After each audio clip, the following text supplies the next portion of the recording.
Hello दोस्तों, नमस्ते, प्रणाम। मैं कामनी शुक्ला स्वागत करती हूँ अपने यूट्यूब चैनल पर आप सभी का। बहुत ही प्यारा सोहर गीत है, आप लोग सुने, कमेंट, लाइक, शेयर करना न भूलें और ज़्यादा से ज़्यादा सपोर्ट करें, हमारे चैनल को सब्सक्राइब करें। मची आई बैठी ससुइया तो बहु हरिया रज करे, बहु हरिया रज करे हो सासू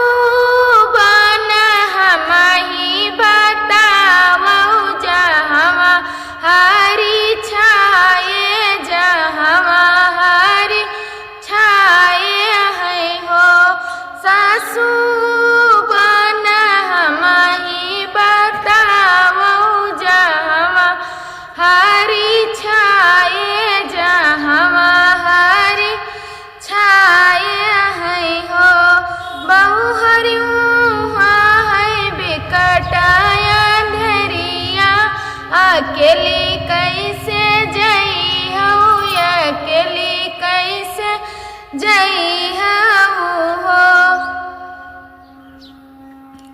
बहु सासू नघी जई बिकटाया धरिया, अकेली चली जाबई, अकेली चली जाबई हो। एक बान गईली दूसर बन तीसरे हरि बन, तीसरे हरि बन हो।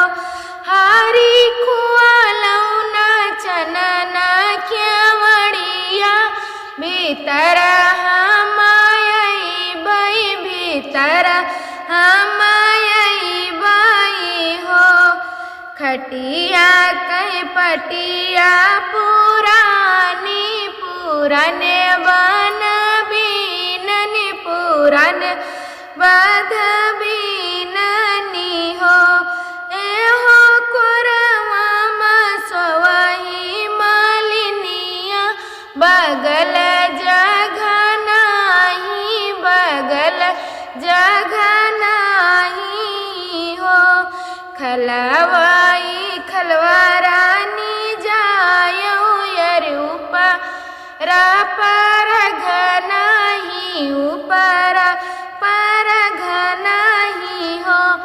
एहो राख्यो पगड़िया कैलाज, दुनहु कुल तार्यो, दुनहु कुल तार्यो हो। ऊंचवाई ऊंचवा राजा जाबई, अरे नीचवा पर घनाही, नीचवा पर घनाही हो। राजा मरबई पगड़िया मलात, दुनहु कुल बरबई, दुनहु कुल बरबई हो।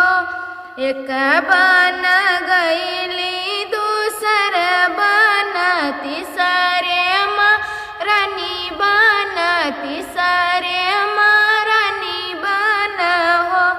रानी खुआलौना चनन केवड़िया, भीतर हम अइबै, भीतर हम अइबै हो।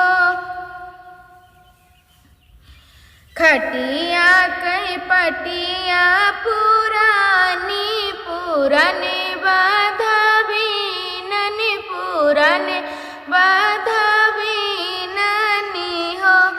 एहो कुरवा सोवही लालनवा, बगल जगह नाही, बगल जगह